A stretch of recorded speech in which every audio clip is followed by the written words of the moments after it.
यहाँ गंगा नदी से जुड़ी कुछ विशेष जानकारी, स्पेशल इंफॉर्मेशन दी जा रही है।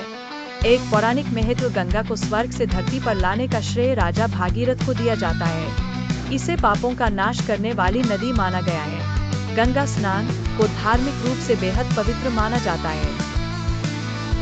गंगा का उद्गम, ओरिजिन। गंगा का मूल स्रोत गंगोत्री ग्लेशियर है, जहाँ से यह भागीरथी नामक नदी के रूप में निकलती है। देवप्रयाग में भागीरथी और अलकनंदा नदियाँ मिलती है और वहाँ से इसे गंगा कहा जाता है। 3.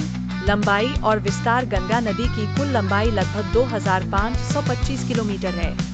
यह भारत के कई राज्यों से होकर बहती है: उत्तराखंड, उत्तर प्रदेश, बिहार, झारखंड और पश्चिम बंगाल।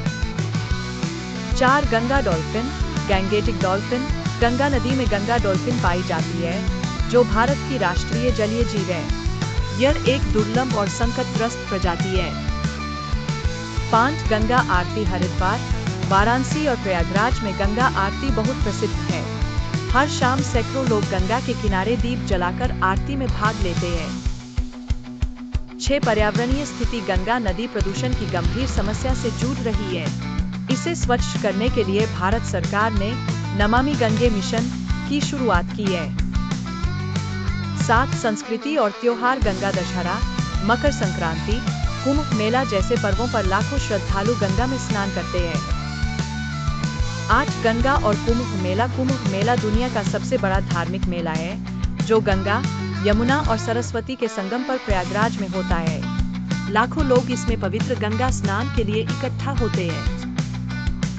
9. गंगा नदी की सहायक नदियाँ, ट्राइब्यूटरीज। प्रमुख सहायक नदियाँ: यमुना, घाघरा, गंडक, कोसी, सोन, चंबल आदि। 10. गंगा का डेल्टा, गैंजीज डेल्टा।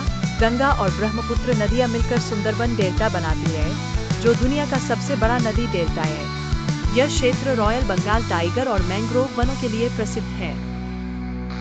11. गंगा के किनारे बसे प्रमुख शहर। हरिद्वार, ऋषिकेश, कानपुर, वाराणसी, प्रयागराज, इलाहाबाद, पटना, कोलकाता। ये सभी शहर धार्मिक, सांस्कृतिक और ऐतिहासिक दृष्टि से महत्वपूर्ण हैं।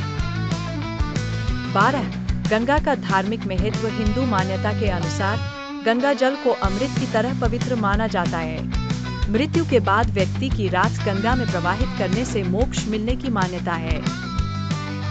13. गंगा और साहित्य। गंगा पर अनेक कवियों, लेखकों और संतों ने रचनाएं लिखी है। तुलसीदास, कबीर और रविंद्रनाथ टैगोर जैसे महापुरुषों ने गंगा की महिमा का वर्णन किया है। और ऐसी ही वीडियो देखने के लिए हमें चैनल को लाइक एंड सब्सक्राइब करें।